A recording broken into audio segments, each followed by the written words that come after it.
Hey guys, welcome back to Heiko's Garage.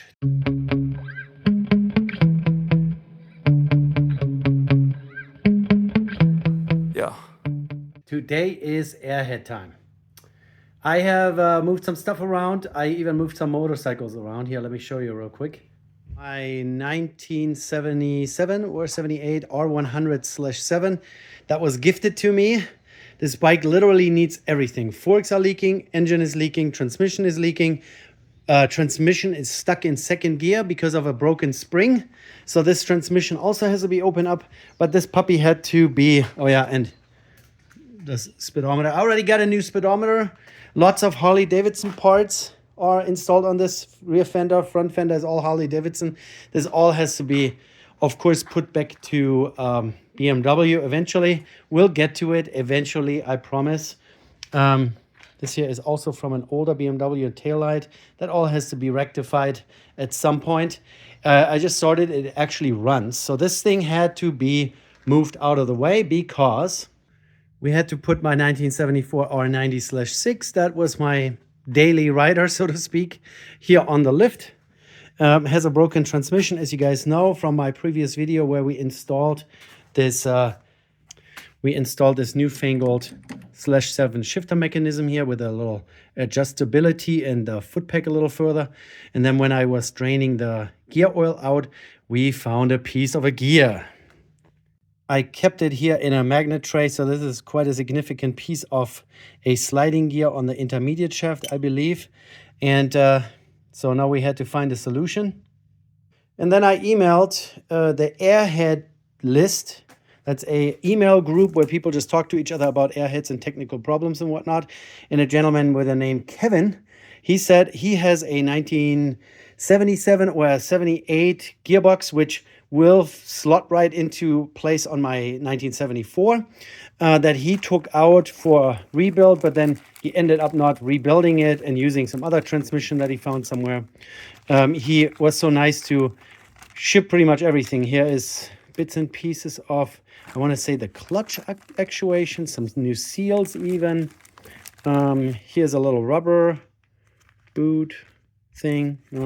We'll find out what that all is. Here's a shifter included. That's from an early transmission, I would say a /6. Here's the clutch lever and the push rod for it. There are a couple more bits and pieces that belong to the clutch actuation. Here's this little felt piece that goes where the clutch push rod goes through. Here's a little bearing, and here's the actual transmission. So yeah, as I mentioned, Kevin was the nice guy on the Airhead list who told me that he would just ship this to me. I haven't even paid for shipping. He shipped it via FedEx. He said I can have it and look at it, and then once I figure out what the conditions on the inside is, then we can talk about price and how much I want to spend for this. So I found a serial number here. This is 5446, and I think it would be interesting for everyone to know what year that is from. He said it was a 77, if I'm not completely mistaken. So 1976 was a 5-digit serial number. So this isn't a 5-digit, this is a 4-digit number. I'm pretty sure, stamped in here, 5446, really clearly. So this might just be a 1975. The problem with those transmissions is that these were really the early generation of 5-speeds, and they still had to figure out a few things, including that chunk that broke off of one of the gears on the intermediate shaft. They just made them too weak, and then eventually they changed it. So Kevin said that this was a 77.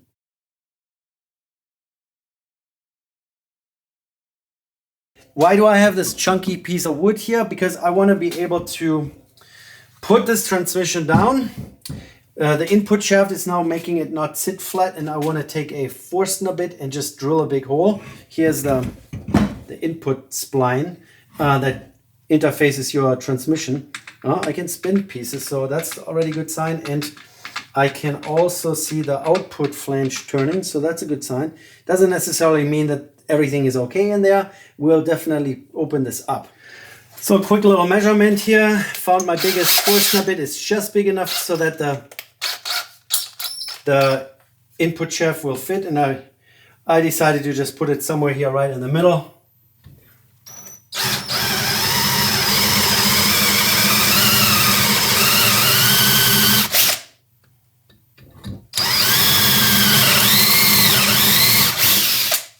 Kind of like that, and I think that's already long enough, deep enough, maybe a little more.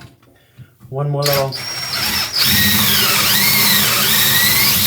Yeah, that's good. Let's grab a vacuum cleaner.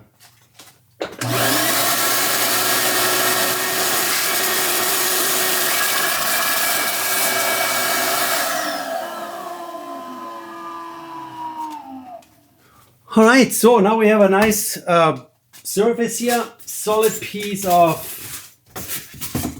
construction lumber, dimensional lumber. Let's see if that shaft fits in there. Hello? Oh, yeah. Yep, it does. All right, sits flat on the ground. That's good. Now we can start taking things apart here. This is SAE. We don't want that. We want metric, obviously. Let's see, some metric stuff here. You guys are looking in the wrong direction, by the way. All right, so we have some Allen bolts here, Allen key socket that we will need here in a little bit. And then we need to take the output flange out. This is held by a nut and a taper. This came from CycleWorks. They make tools for airheads. They are not same level as the factory tools, but they get the job done, and then primarily they are cheaper. I've bought shims, transmission shims. So if we rebuild this and put this back together with new parts, we will have to shim this. And there are a couple procedures that you have to follow. We're gonna get there eventually, but for now we wanna take the flange off, and this is part of this toolkit. Here are a couple more bits and pieces. We can probably, let's see if we can get a socket in here. Ready? Is this 24? Oh yeah. I don't think that, where is this gonna, yeah, oh yeah. So we can put both on at the same time and use those long bolts that came with the kit. That's good. We just need to put those on. 13. So that's the first thing we want to do. And take the cover off for the cover. Click, click, click, and click. Maybe a little more here. Supposedly, they are really hard to release, the big nuts there on the output shaft. We'll see about that. So let me get a breaker bar. So this here, just a normal 1/2-inch drive breaker. And then the other pipe here is the handle of my floor jack. Doesn't fit. Hopefully the other end fits. Yep, fits right over, and it's pretty snug. So now we can just try to squeeze them together. Oh, that was, oh, is that? No, that's tightening. I'm dumb. I'm tightening it. It already moved. I go. Okay, here we go. So I can just put my gut against the white pipe and pull. Oh, that was really easy. So that's fine. So we have the nut already loose. And guys, don't forget, I'm not a BMW mechanic. I didn't go to factory school in 1974, and I've never done this before. Oh, here's a wave washer that goes under the nut, and that's probably reusable. If you're looking for a full-on how-to tutorial, probably not the right one here. But if you just want to go along and learn from my mistakes, then you are right here. So I'll get you a little closer. So the second piece that we bolted on here is threaded, and then here's this threaded insert that goes right in there. And then we have a really high grade, this is an SAE fine thread, whatever it is, who knows. I could tell you if I really wanted to. In inches, fraction. So this is, I want to say this is 3/4 inch something fine. Yeah, this insert just goes in here, and then I don't know why I can't unscrew this all together. It should come out all the way, but has a kind of a ball bearing that goes on the end of the shaft, and the ball bearing is probably made so that it doesn't, you don't damage the end of the output shaft, because you probably want to reuse it. It's really expensive to buy. So now we just need to find a wrench that fits this. The biggest one I have hanging here is 1 inch and 1/8. Let's see if that fits. Perfect. And then we're just going to do the same thing as we did before. And that should pop the output flange loose from the taper. That can be difficult. And we might have to go back to our breaker bar. Yeah, with the wrench, we're not going to get this. I don't know if you guys have ever seen that, someone using 2 wrenches and hooking them together. But we might try this. So like this. And then a second wrench. And then let's hope it's not slipping off, and I whack myself in the forehead.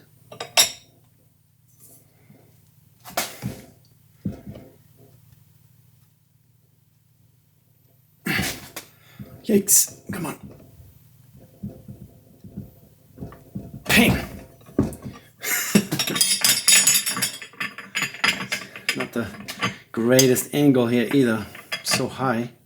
Let's see if we can do it this way. Nope.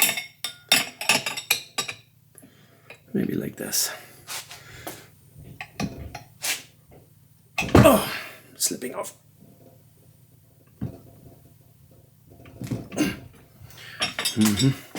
You know what? There's another idea. The other day I had to, I mean, this is not great using a crescent wrench, an adjustable wrench, but I have another little pipe here that I can shove on that croissant wrench here, and maybe without slipping off we can maybe make that happen. Oh, yikes! Yeah, I knew that it would come loose. It's kind of like ball joints on a car. So now we have this loose, and here you see this is tapered, and the end of the shaft is tapered, and this just then eventually snaps loose. It's literally like taking off a ball joint on a truck, and now it's nicely loose. We need that later to put the nut back on, so we don't need this insert anymore. But yeah, so this is the output flange. Here is where the gasket or the seal runs. This is how the seal is installed. Kind of looks inside out, but it's fine. We're gonna leave it like this. Yeah, literally here on this little shoulder is where the seal runs, and there is absolutely nowhere to be seen. So this seems to be fine. This little gear, almost looks like a worm gear, which it is for the speedometer drive. So we can theoretically leave this together. Yeah, that came loose with a bang, which was to be expected. That's why I didn't want to do the 2 wrenches hooked together. And even all this here has come loose for some reason. So really weird. But yeah, we could theoretically leave it like this. And now we're just going to put the pipes out of the way. So now we can maybe work on getting the speedometer gear out. That should come out by itself. I can see it here from the inside. There you go. That's the speedometer drive gear. And this is where your cable goes in, and then here you have your transmission vent screw that holds your ground cable. Yeah, this looks all pretty good. This is a little grimy. There is a little bit of wear to be seen here, but I do have another speedometer drive gear from the currently broken transmission. But I think we're going to be fine with that. All right, so far so good. Now we can take all these here loose and off. Oh, of course it doesn't fit. Or it does, maybe? Yeah. Okay. There's going to be some heating involved. There's a tool available that gets mounted here into where the clutch lever is mounted. And then it pushes down on the shaft that I can see in here. I don't have that tool, so we will have to make this work some other way. And I've seen videos where people just heat this nicely, and then they use a brass rod and a hammer and just tap around it until it comes loose, and that seems to be working. I intentionally am not using any power tools like agadagas, because I want to feel if there's maybe something stuck, and I don't want to strip out the threads out of the housing here. By hand you can always feel a little better if there's something going awry. Okay, and we might have to remember which bolt goes where. I wouldn't be surprised if they're different lengths. I don't remember. I watched a couple tutorials and such before I started this whole thing here. So let me find a box. So I just have a cardboard box, and I'm going to outline roughly the shape of the transmission. So kind of like this. Like that, with a flange here. And then we have 1, 2, then one here in the middle, and then one here,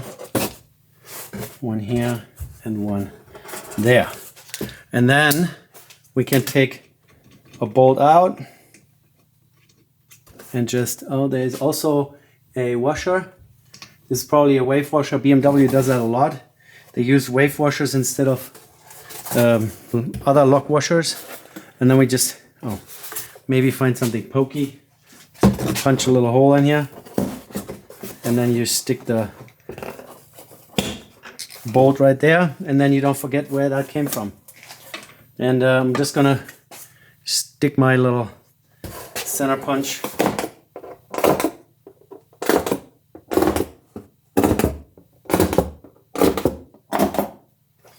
and now we can take them all out and stick them in there.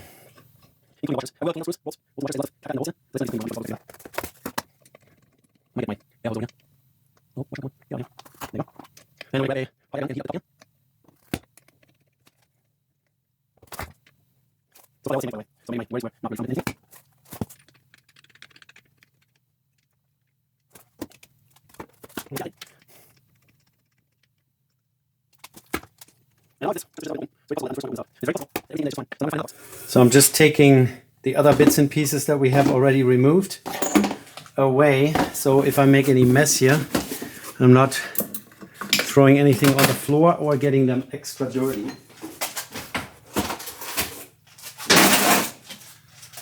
All right, so now we need to, let's think. So I know we probably want to get the drain plugs out of this loose.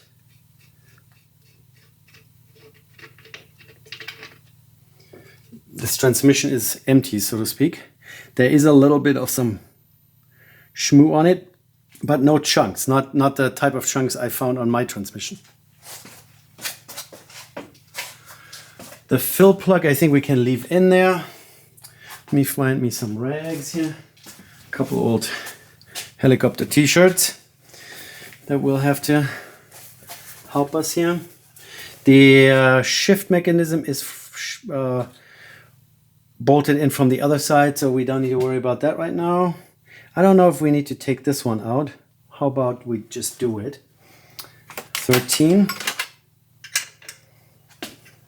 That's the the little metal spring piece that holds your airbox together, or helps you align your airbox. I don't know if this internally holds anything. I don't think so. This shouldn't go into the transmission, maybe. There's oil on the other end, so who knows. All right, and then here's a little Phillips head screw, but that definitely doesn't do anything. And then there's nothing else. There's only the neutral safety switch here that we... Nice thing is I can move stuff. Let me move you guys a little bit. So neutral safety switch, that can stay in there.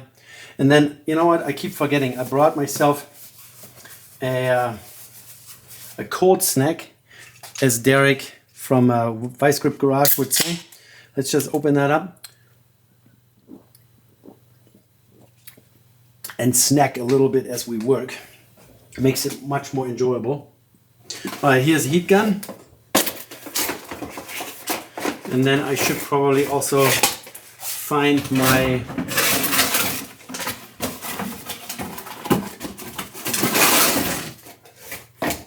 heat gun. I should probably find my brass rod and a hammer. There are a couple spots where you can, here you can, here you can, here you can. Not so much else here, here, here, and there. That should be enough if we warm it up enough. So the shifter mechanism is on this side, and all the gears, not the gears, but the bearings are all over here in this vicinity. Okay, let's do it. See if we can open this puppy up.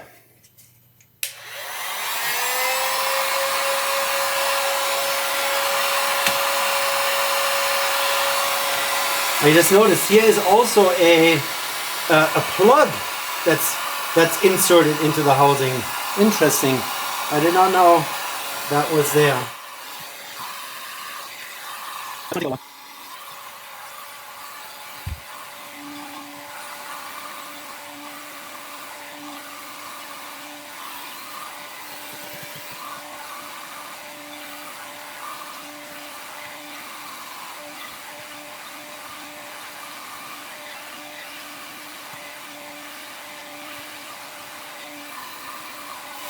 It's hot, for sure. Let's see if we can already move something here. All right, and the cool thing is that we can now turn the transmission around the hole that we drilled.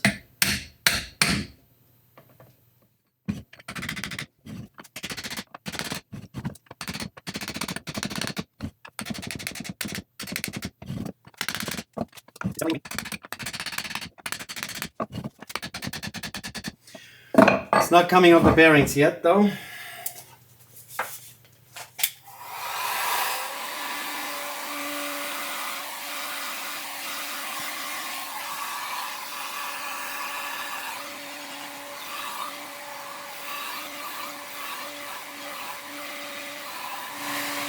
The gasket has definitely separated already, though that's good. It's not stuck together by the gasket anymore.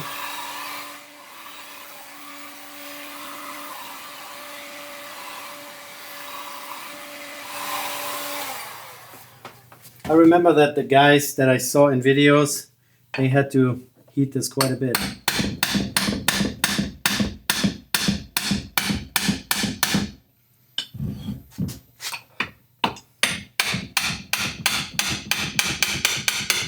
Oh, we're moving. We're moving. So you gotta just be careful that you don't break something off. So don't hit it too hard. This is cast aluminum alloy in some shape or form.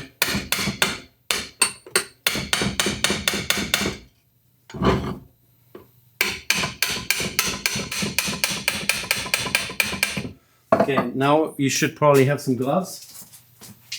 And then we can probably lift this off. At least that's what I'm hoping. Maybe not. It's still stuck here a little bit.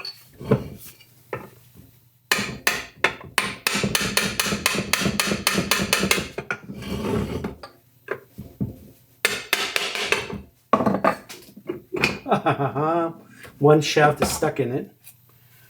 Yeah.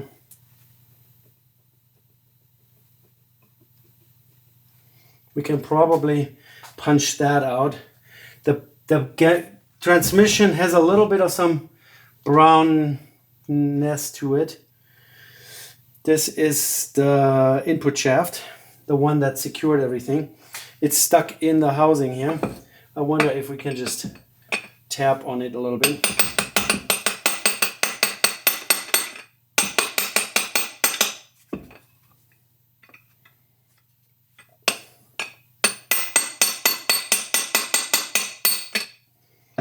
Or maybe heat it a little more.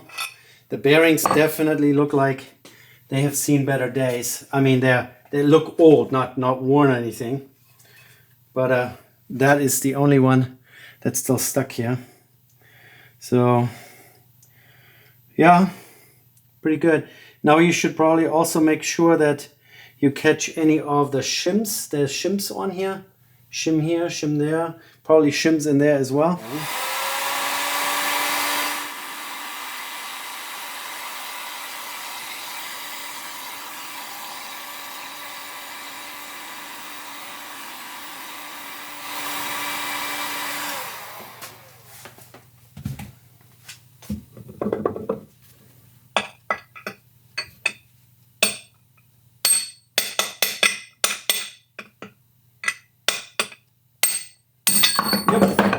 Yeah, okay, and we dropped all the shims out, but at least we know where they belong.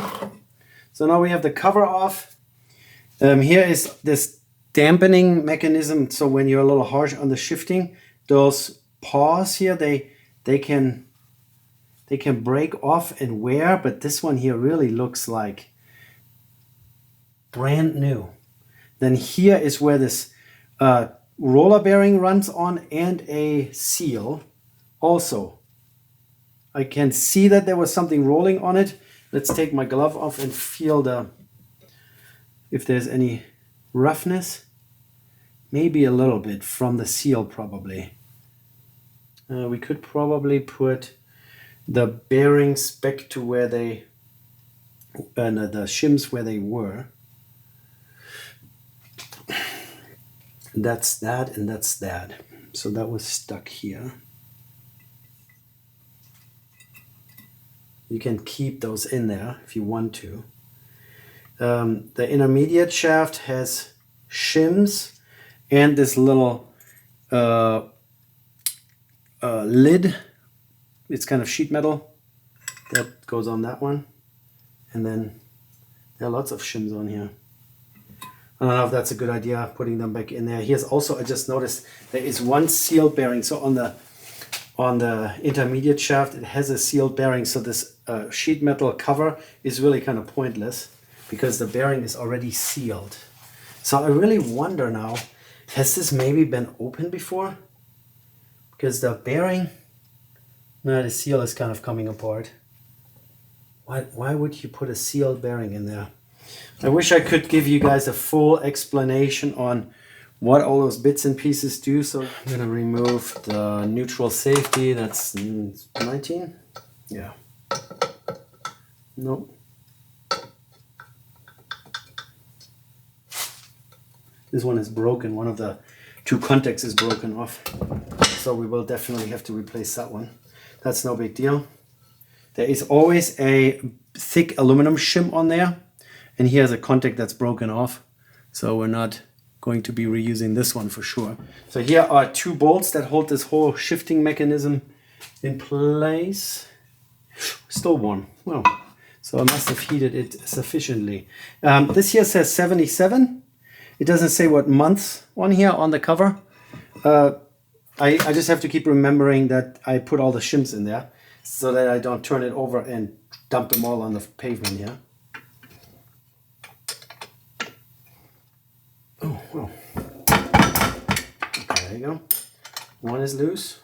There's probably some torque value for those two bolts that hold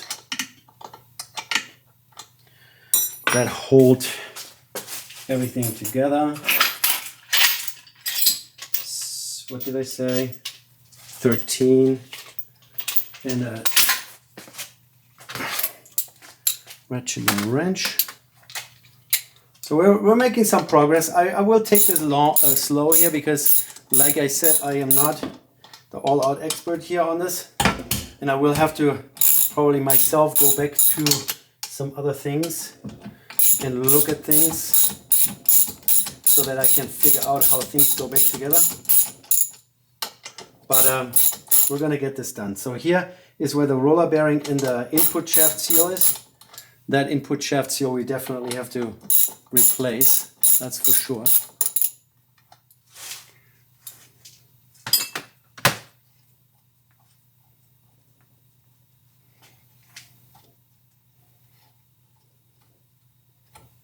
Well, these are some long bolts and just a washer on there. I wonder how they make sure that these are sealed, because the washers, they look like normal. No, they look like steel wave washers. There's no gasket on it. Good question how this is staying oil tight. I better put my hand here so this whole mechanism doesn't just fall out of it. Am I just spinning this now? No.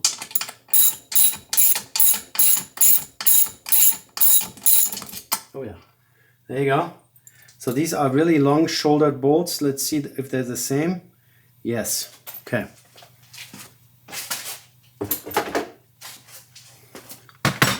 And then we can grab this gently. Oh, there's still goo in here.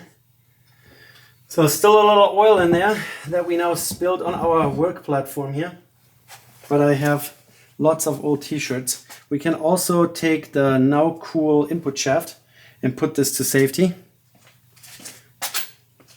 By the way, this here, this gear, if I remember correctly, this is input here. This gear is not connected to, yeah, I think this actually can spin freely, and this portion here is the one that's splined to the shaft. So if you are a little too rowdy and put too much torque on here, then it kind of pushes this piece back and snaps over. That's what this whole mechanism is for.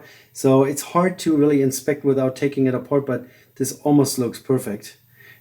Also the wear pattern on here is very even. There's no sharp edges. It's just where the gear used to touch. So this is all perfect. I think we're golden here. Really what we need to do is the bearings. This one here that could be replaced. Made in Germany, it says on the bearing. So let's put this out of the way, yeah. And we're gonna get back to it when we come to the point where I have to use my totally rickety 12 ton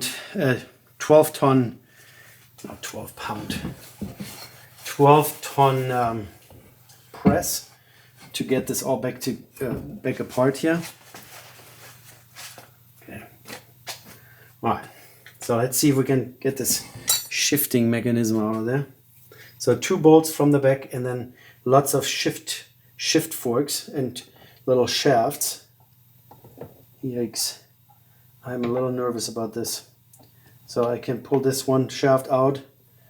Has a shoulder on both ends, and I don't know if they're the same. Looks kind of the same. And that's holding 2 shift forks. Ooh, it's all coming. It just slides out of the way. Here's this whole shifting mechanism. I want to say in here is where the shifter interfaces this little pointy end here. So we can literally, okay, this is neutral. Here you see this little notch. That's where the neutral safety switch runs.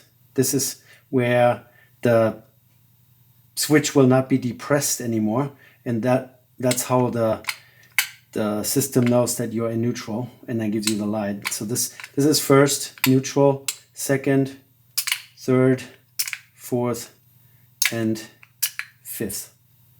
That's good. And here somewhere on this contraption, we were in first gear. Somewhere on here I earlier saw a manufacturer date. somewhere in here. I just saw a date. Blindness. Don't remember. This little roller here, this is a kind of a nylon roller. Some people put ball bearings on there. Some people put brass pieces on here. We'll definitely replace this. All these springs in here, they are prone to failure. This here is a shift claw, this thing here. This is pretty much when I move it, it engages little pins here, and the spring, when that gets loose, then, or is it this one? One of the many springs on here, when they come loose or break, then you're suddenly stuck in a gear and you can't shift anymore. But yeah, this looks all pretty decent. So we will just have to figure out how to get the springs all off and back on in the right orientation and put this new little bearing on there. We will definitely replace this. So I'm going to put this out of the way now. All right, and now shift forks. They also, they need to be nice and smooth here. Nothing broken off.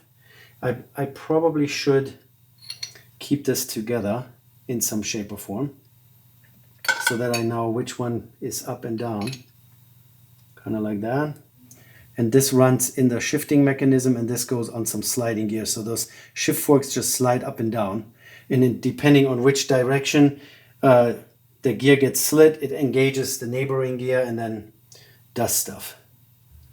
So they're not identical. Yeah. Yeah, that's a good nervousness. Okay, here's another shift fork. Let's see if we can get that out. No, we can't until we have that shaft out. Oh, I take that back. That little Phillips head screw actually holds a little oil baffle that has some oiling purpose. You don't need to remove it, apparently. Looks like you can leave that in place. Where did I see the 1976? Ha! I knew I wasn't crazy. Down under this whole mechanism there is imprinted as 76. So this part was for sure made in 1976. This one was made in 77. And then it makes sense. This could be a little bit earlier transmission that they just had made, and then they put it into they final assembled it in 1977 after this part was made, and then shoved it into a 1977 R100 RS. So far, I don't see anything wrong here. We can probably now try to heat the other end. Let's put it somehow like that with a rag under here. So we're catching most of the oil that's still running out. And we're going to heat up those two bearing pockets and pull out the shafts. And then we're done with disassembly mostly. So this is 77, 78. This is 77. And then some parts are from 76. So yeah, there was definitely something going on that they didn't use up all the parts immediately. All right, here we go.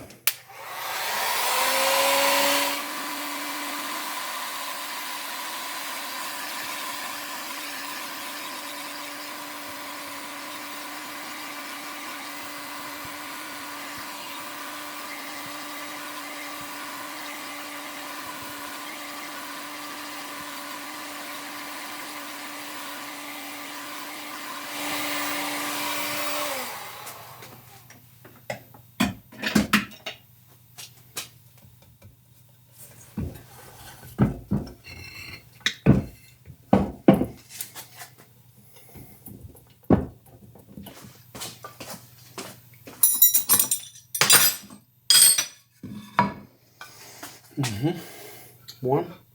It's warm. It's a warm.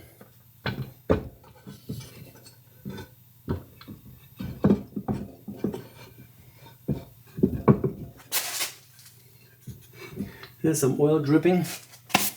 So I just verified one more time. So you have to have this back really hot and then you just have to wiggle the shafts out. So we're gonna heat this one more time, get it nice and warm.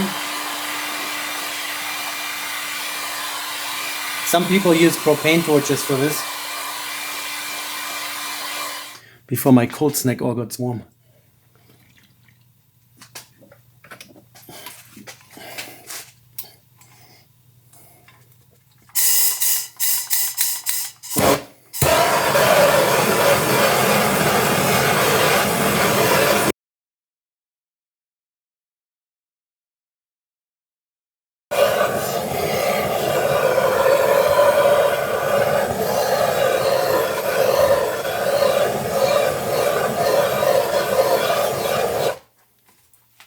Hot, steaming hot.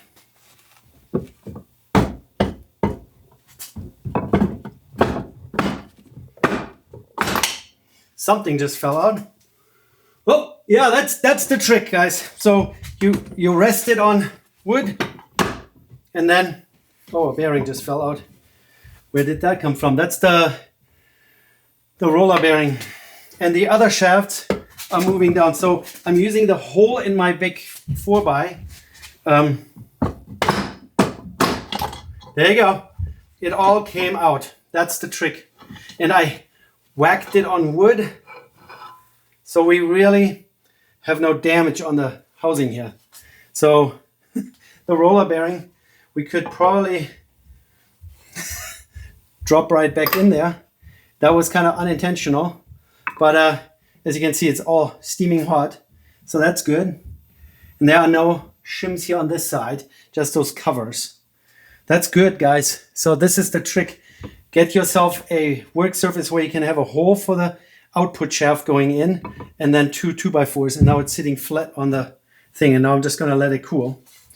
So for today, that's gonna be it. So boom, boom, boom, 3 times, propane torch, that's what we needed. I am very excited about it. I hope you are as well. All right, let's continue another day. Hey guys, so it's the next day. I just let it sit here overnight. I actually assembled the 3 shafts, kind of how they roughly sit next to each other. And now stuff is actually cold enough so I can pick it up. Yesterday was pretty hot after we used the propane torch. Just wanted to show you the inside here. There's a little bit of some sludge, a little bit of some nastiness. Disassembly is almost completed, so I could still take this sheet metal oil baffle out. And then of course I have to take the input shaft seal, the shift shaft seal, and then in the cover is the output shaft. But everything else is apart, and I've also already looked around on some gears here. So I looked at all the gears. As I mentioned earlier, you have a couple sliding gears that have dogs on the end, and so I'm holding onto the shaft now. There are gears that they're completely free spinning unless they are interfaced with one of those sliding gears, and then they get hooked or connected to the shaft that they're on. And the part that we pulled out of here, out of the one that's still the transmission that's still in my bike, I was going to show you which gear I think it is from. It's this one here. This is the intermediate shaft. So the intermediate shaft, the name gives it away, sits between the input shaft and the output shaft. Here, this is the output shaft end where we pulled the tapered flange off. And yeah, I think this gear, and specifically this side, is where this dog is from. And if you know what, take a really close look. Let's put it down here for a second. The dog, and then you see this little piece of a shoulder. It's really skinny. And on this little bit newer transmission, that shoulder here is much thicker. And that was one of the first changes, because apparently they had problems breaking out those dogs. And so they just made this shoulder a little thicker and moved the slot for the shift fork that moves it back and forth a little further over this way. Yeah, all the gears look really good. I haven't found anything wrong with anything in here. Really, the only thing that we need to do is replace the bearings. They're all pressed on. Here's a cover Those bearings all come off really easily. And then there's always the discussion about the missing circlip, and that is on the output shaft. Let's not drop things here. So here's the output end. On the opposite side, here on this 1977 gearbox is a circlip, and in the later years, I think 80 or 82, they omitted this, which then subsequently led to problems where this bearing wanders off the shaft or moves on the shaft and then brings things out of alignment. So one of the things that you have to do if you have an 82 or newer is take this whole shaft apart, take all the gears off, and then machine the groove for the circlip in there. Here in this case, of course, since it's an older transmission, you have the circlip on there. The bearings that I'm buying from EME, they are not original equipment. This original equipment, BMW actually had this bearing made specifically for this purpose. So the bearing, now this actually looks like it has a little chamfer in here. BMW made a bearing where there is no chamfer under this circlip. So the circlip has a nice flat surface to sit on.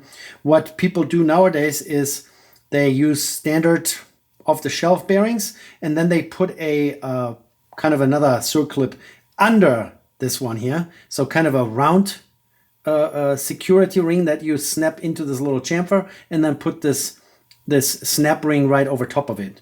So we're going to do that. Anyways, but looks really good. All the gears are beautiful. And not to make these videos too long, I think we're going to cut this one off here. We're pretty much disassembled besides the other couple little pieces that I said, the seals and whatnot. But it's all disassembled. Everything looks good. Even the input shaft bearing fell out. And another thing that I learned is this is where the input shaft bearing runs, right? This is actually a race that comes off, and the little groove that I was complaining about, that's probably caused by the input shaft seal. So this seal rides on this race here.